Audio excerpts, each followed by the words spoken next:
A continuación se presenta el tema impactos ambientales. La temática a abordar incluye los principales impactos ambientales y sus medidas de control, como aguas residuales y plantas de tratamiento, contaminación atmosférica y filtros, contaminación por residuos sólidos ordinarios y peligrosos, erosión del suelo y bioingeniería. El propósito formativo es conocer y comprender los elementos conceptuales sobre los cuales se fundamenta la gestión ambiental para identificar las principales causas e impactos derivados de las actividades económicas con el fin de desarrollar medidas para solucionar los problemas ambientales originados entre la interacción humana y los ecosistemas naturales dentro del marco del desarrollo sostenible y sustentable. Desde este contexto, entonces, se define el medio ambiente como el conjunto de componentes físicos, químicos, biológicos y sociales capaces de causar efectos directos o indirectos en un plazo corto o largo sobre los seres vivos y las actividades humanas, definición que fue tomada de la Conferencia de las Naciones Unidas sobre Medio Ambiente en Estocolmo en el año 1972. Observamos en el gráfico que hay una interrelación entre el medio social, económico y el medio ambiente, donde la intersección de los tres es el ambiente sostenible, basado en los conceptos de soportable, equitativo y viable. Es importante tener en cuenta que nuestro medio ambiente ha venido sufriendo un impacto ambiental, el cual seguramente nosotros ya lo hemos determinado visualmente y también en los medios de comunicación y en nuestra formación académica se nos ha hablado del impacto ambiental. El impacto ambiental es cualquier alteración en el sistema ambiental físico, químico, biológico, cultural y socioeconómico que pueda ser atribuido a actividades humanas relacionadas con las necesidades de un proyecto. Este impacto ambiental se presenta en los diferentes componentes bióticos del ecosistema, como el componente agua, el componente aire, el componente biodiversidad, el componente suelo, entre otros. Sin embargo, el agua ha venido siendo contaminada, generándose esta imagen que no es tan agradable a nuestros ojos, que es el agua residual. El agua residual es la alteración de las propiedades del agua por la incorporación de materias extrañas como microorganismos, productos químicos, residuos industriales, residuos líquidos urbanos. Es importante denotar que el agua residual se divide en dos tipos: el agua residual urbana o doméstica y el agua residual industrial.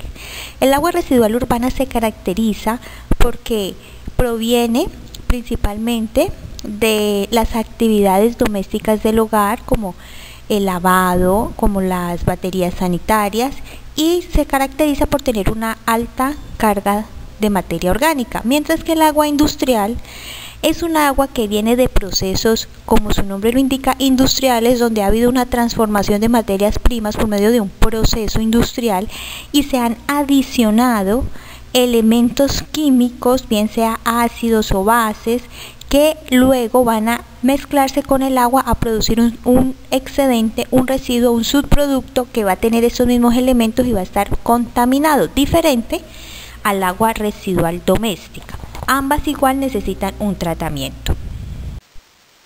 Como alternativa para solucionar la problemática de contaminación por la generación de agua residual, existe el tratamiento de la misma mediante una planta de tratamiento de agua residual.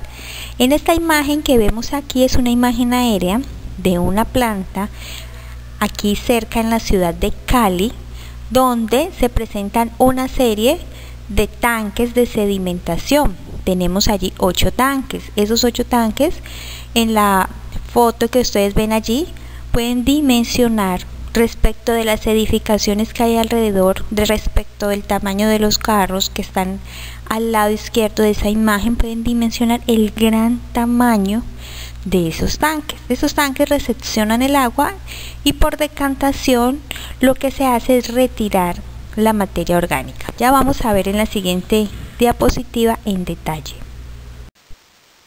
En esta imagen podemos observar cuál es el proceso en el esquema de tratamiento de una planta de tratamiento de agua residual. En primera instancia, en el punto 1, observamos que hay un pretratamiento. Resulta que en el caso de las aguas residuales urbanas, estas son recolectadas mediante el sistema de alcantarillado urbano. Pero lamentablemente no solamente viene el agua residual como tal, también se encuentran residuos sólidos en este tipo de aguas.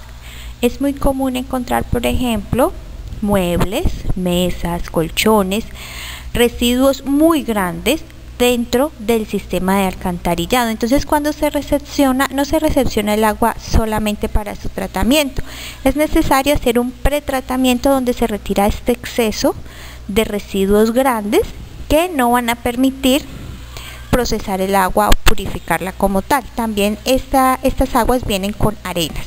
Entonces, una vez se retiran esos líquidos grandes, esos residuos grandes, el agua pasa a un segundo punto, que es la decantación primaria. Esta decantación primaria viene a ser uno de esos tanques que vimos en la imagen anterior, de los tanques de sedimentación, donde ingresa el agua, se deja allí, se deja reposando y el agua va flotando, es decir, la materia orgánica se va sedimentando, como lo vemos en esta flechita, se va sedimentando, se va quedando en el fondo y luego esta genera unos lodos, los cuales deben pasar a un proceso de espesado, posterior digestión, deshidratación y se le trata como un destino final a fangos, es decir, es un barro que viene con toda esa carga orgánica, es un barro, que no puede ser utilizado en la agricultura debido a los coliformes que puede tener, sino que se utiliza sobre todo para fines ornamentales. Una vez el agua pasa por este primer proceso de decantación primaria, se puede seguir purificando mediante un siguiente tratamiento que es el secundario, una decantación secundaria. Entonces, de esta manera el agua va a salir más purificada. Igualmente se van a generar lodos, pero el agua va a estar mucho más purificada. En esta decantación se pueden utilizar químicos como floculantes para mejorar el proceso y para acelerarlo. Hay un quinto paso aquí, que es el tratamiento terciario. El tratamiento terciario consiste en purificar aún más el agua y en involucrar elementos como el ozono O3 para realizarlo. ¿Cuál es la situación que se presenta aquí? El costo. El costo es supremamente elevado para llegar hasta un tratamiento terciario. Sin embargo, existen los métodos y deberíamos hacerlo. De allí entonces sale el agua. ¿Para dónde va el agua? Ya el agua a este nivel de purificación debe ser emitida de acuerdo a la normatividad vigente, con niveles de materia orgánica, con niveles de pH, con niveles de temperatura, que pueda ser depositado en un cuerpo de agua natural y pueda ser asimilado por este sin generar contaminación. Y todos estos fangos pues se les debe dar el tratamiento para ser utilizados con fines ornamentales. En esta imagen estamos observando otra planta de tratamiento de agua residual de una manera diferente. Fue un diseño experimental que estuvo en el municipio de Ginebra Valle, hoy día ya no se encuentra, y consistía en hacer estudios a nivel experimental y mediante pruebas de laboratorio para verificar qué tanto se purificaba el agua mediante lagunas de oxidación. Las lagunas de oxidación, igual que los tanques de sedimentación, purifican el agua y permite que la materia orgánica sea retirada, sea removida de esta. Otro de los tipos de contaminación que se encuentra es la contaminación atmosférica, que es la presencia en la atmósfera de gases, sustancias o sólidos que pueden poner en peligro la salud del ser humano, producir daños en las plantas, los animales y el medio ambiente, reducir la visibilidad, emitir olores desagradables o ruido.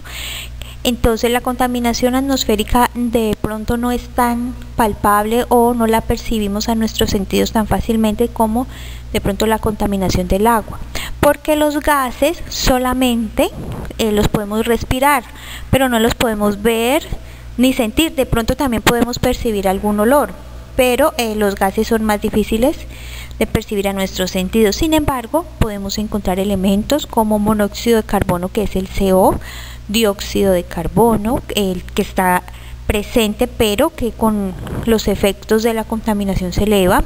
Encontramos óxidos de azufre, óxidos de nitrógeno. ¿Y qué pasa con este tipo de elementos? Al involucrarse en el ciclo del agua, los óxidos de azufre, los óxidos de nitrógeno llegan hasta la atmósfera, se quedan allí y producen lo que llamamos lluvia ácida.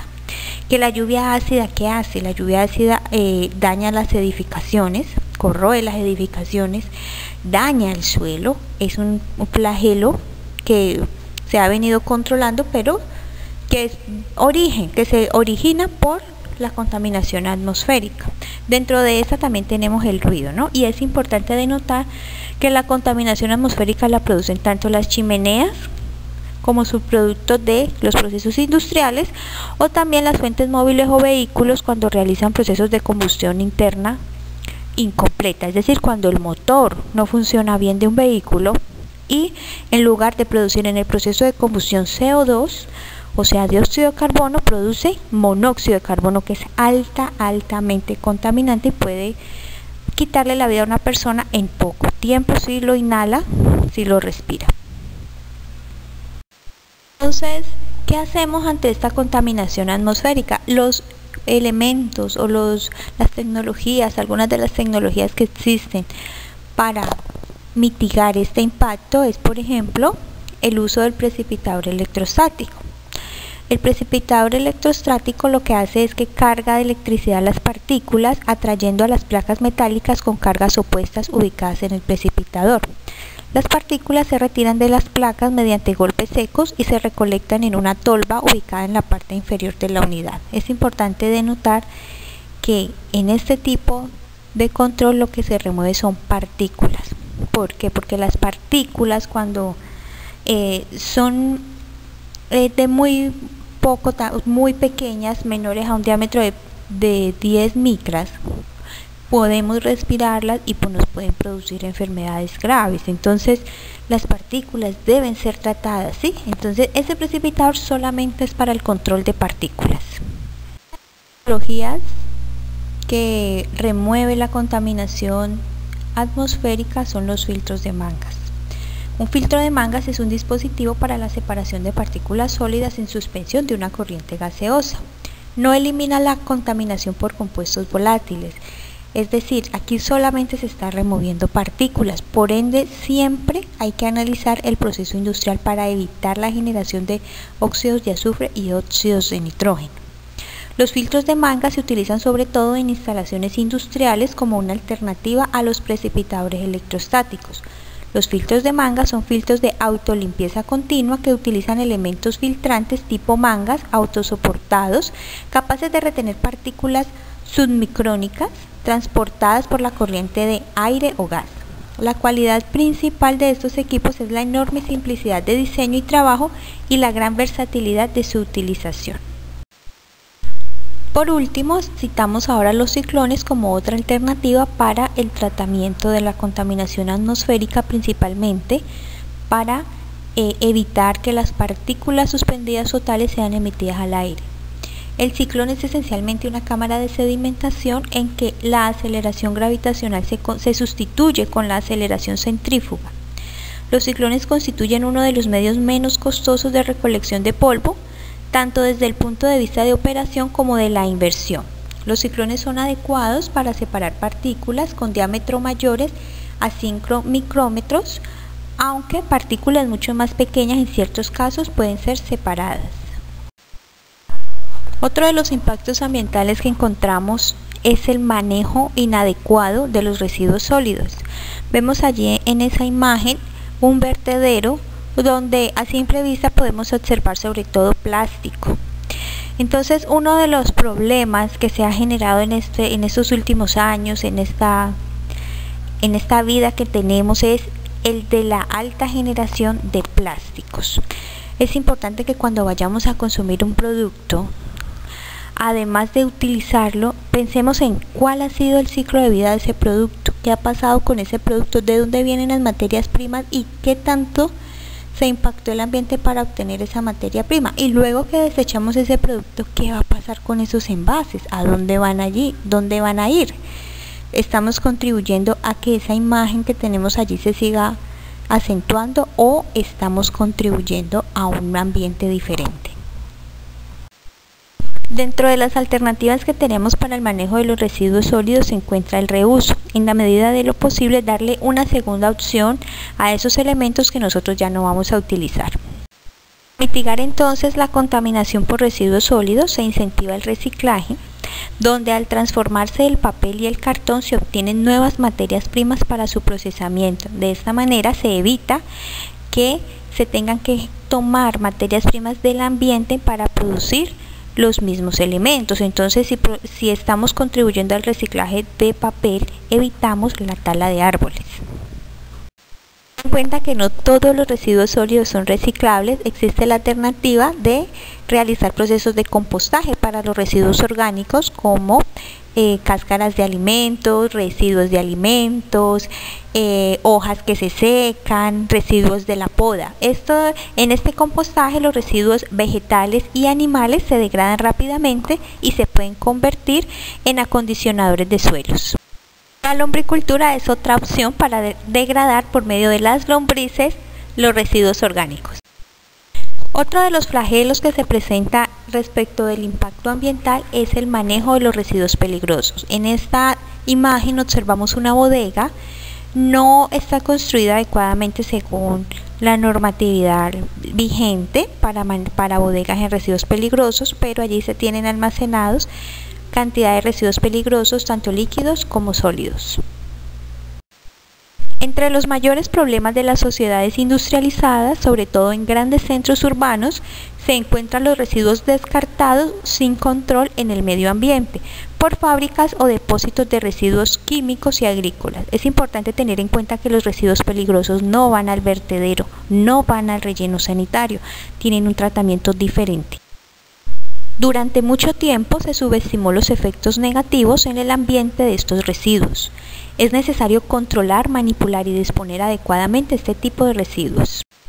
Desde 1960, organizaciones como la EPA, la Organización Mundial de la Salud y la NUMA reportaron que el número de sustancias químicas identificadas era de unos 4 millones, con un incremento anual entre 1.000 y 2.000 sustancias, muchas de ellas xenobióticas o sintéticas, y que de ese gran número solo se conocen las interacciones y efectos a corto y largo plazo de unas 2.000 sustancias. Hoy podemos decir que este número ha sido altamente superado y que son muchas más las sustancias químicas identificadas. En este preámbulo, teniendo en cuenta el decreto 4741 del 2005, podemos definir que el residuo sólido peligroso es aquel residuo o desecho que por sus características corrosivas, reactivas, explosivas, tóxicas, inflamables, infecciosas o radioactivas puede causar riesgo o daño para la salud humana y el ambiente. Asimismo, se considera residuo o desecho peligroso los envases, empaques y embalajes que hayan estado en contacto con ellos. Algunos elementos de importancia en el manejo de los residuos peligrosos tenemos el arsénico, que se utiliza en agroquímicos, el antimonio, que se utiliza en fundición, impresión y libera un gas que es la estibina, muy tóxico, el cadmio, que se utiliza en baterías y pigmentos, el cianuro, que son gases de uso militar para gas comprimido y para exterminar roedores, el cobre, que se utiliza en moldes, planchas e insecticidas, el cromo hexavalente en la fabricación de acero. Es importante tener en cuenta algunos contaminantes, sus características y el riesgo para la salud. Por ejemplo, el arsénico es un elemento en la naturaleza que produce cáncer pulmonar.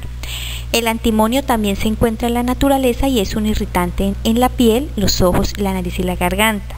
El cadmio produce daño pulmonar. El cianuro es un veneno que produce una parálisis y paro respiratorio. El cobre se encuentra en los sólidos y es irritante para la piel y opaca las córneas. El cromo hexavalente es un metal que puede producir cáncer. El fenol puede producir ceguera. El níquel, cáncer pulmonar. De esta manera, los residuos peligrosos han sido clasificados en los siguientes. Residuo infeccioso. Se considera residuo infeccioso aquel que contiene microorganismos tales como bacterias, protozoarios, virus, hongos y recombinantes híbridos y mutantes y sus toxinas con la suficiente virulencia y concentraciones tales que pueden producir una enfermedad infecciosa o toxinfecciosa. El residuo combustible se entiende por residuo combustible aquel que puede arder por acción de un agente exterior, como chispa o cualquier fuente de ignición, y que contiene sustancias, elementos o compuestos que al combinarse con el oxígeno son capaces de generar energía en forma de calor, luz, dióxido de carbono y agua, y tienen un punto de inflamación igual o superior a 60 grados centígrados e inferior a 93 grados centígrados. El residuo inflamable es aquel que puede arder en presencia de una llama o una chispa bajo ciertas condiciones de presión y temperatura. El residuo explosivo es aquel cuya sustancia o mezcla de ellas que son capaces por sí mismas y mediante una reacción química de emitir un gas a una presión que puede ocasionar daño a la salud humana y al ambiente. Se entiende por residuo radioactivo cualquier material que contenga compuestos, elementos o isótopos con una actividad radioactiva por unidad de masa superior a 70 becquerelios por kilogramo, capaces de emitir de forma directa o indirecta radiaciones ionizantes de naturaleza corpuscular o electromagnética.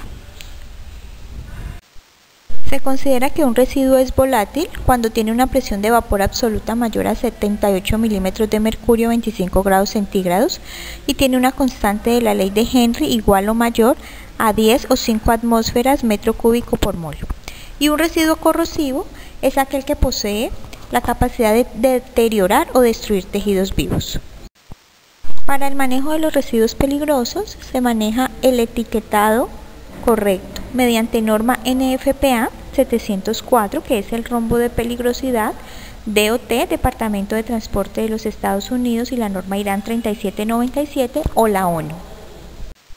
La norma NFPA, mediante su rombo, define la peligrosidad de un residuo peligroso. Entonces, seguramente lo han visto cuando vemos carrotanques que transportan líquidos inflamables y observamos este rombo. Entonces, en el color rojo se define la inflamabilidad con parámetros desde 0 a 4, siendo 0 no arde y 4 extremadamente inflamable. El color amarillo define si el residuo es reactivo, con una escala de 0 estable normalmente hasta 4 puede explotar. Si es especial, está denotado con el color blanco y se maneja como evite utilización de agua, o si es oxidante. Y el riesgo para la salud está denotado con el color azul, siendo 0 como material corriente y 4 demasiado peligroso. Teniendo en cuenta la norma DOT, Departamento de Transporte de los Estados Unidos, y la norma IRAN 3797, se utilizan estos símbolos. Observamos los símbolos para explosivo, gas no inflamable y gas inflamable.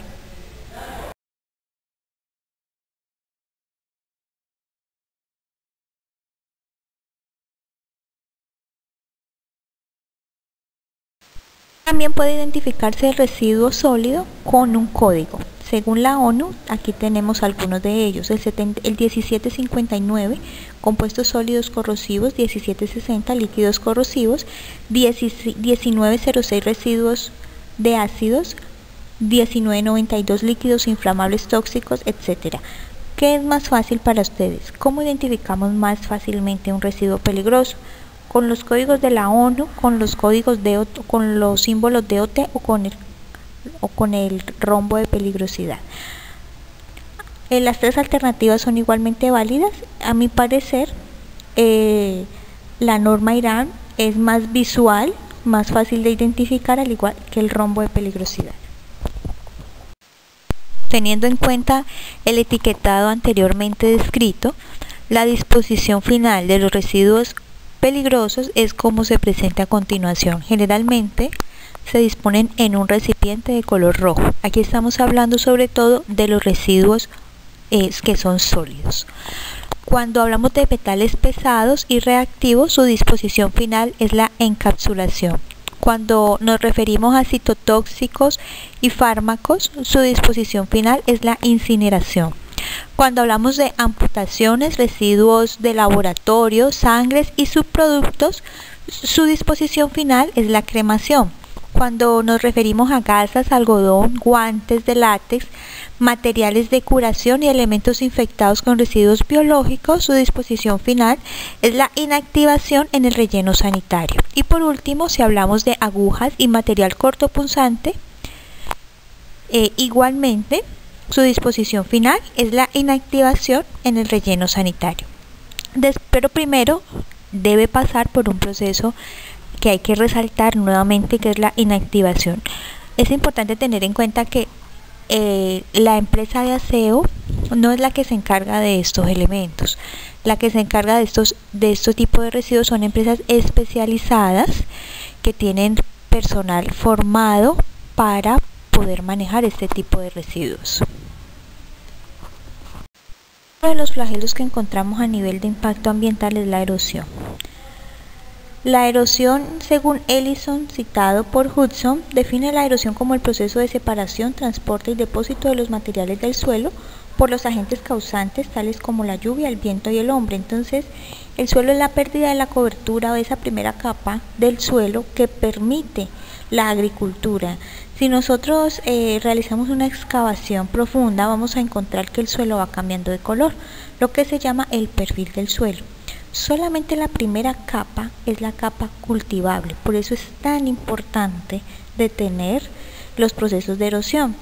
Si nosotros quisiéramos sembrar en un subsuelo, nunca va a germinar nada, nada se va a dar allí porque las semillas y la agricultura solamente se lleva a cabo en esa primera capa, el suelo que es la capa rica, el suelo que puede darle los nutrientes a las semillas, de allí la importancia de conservarlo.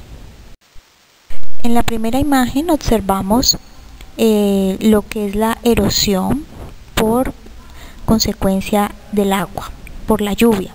Generalmente se da cuando el suelo está desnudo y no tiene una cobertura vegetal, entonces la gota de agua cae al suelo, lo impacta y produce que se desprenda esa capa de suelo. En la segunda imagen vemos una imagen de escorrentía donde el suelo va hacia la caída, va con la gravedad y se va perdiendo la capa vegetal y se va perdiendo el suelo. Y en la tercera imagen observamos una cárcava de color naranja donde ya no hay suelo sino subsuelo. En esta imagen observamos la erosión denominada pata de vaca. Se presenta cuando se llevan a cabo actividades de ganadería en zonas de ladera. Por eso es que lo que se recomienda es que todo lo que sea ganado siempre se maneje en zona baja, en zona plana, no en zona alta.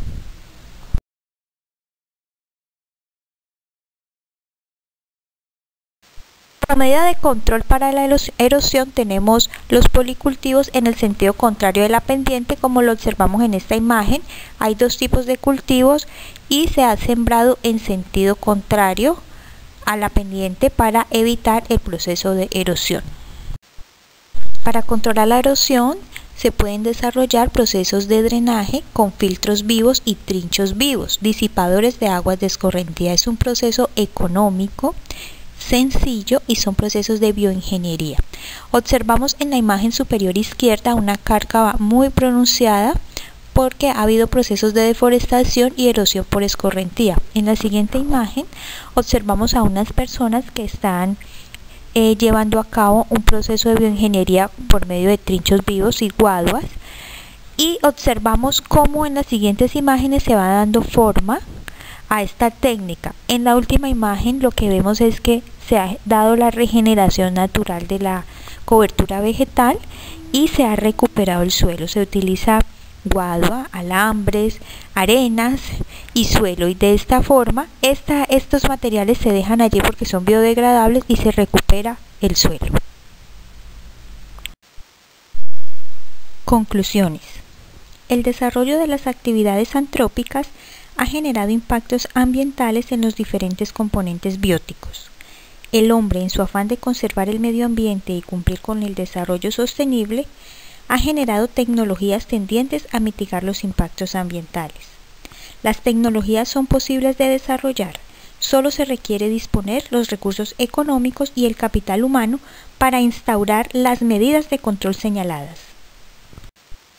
Muchas gracias por su atención. Muchas gracias por su atención.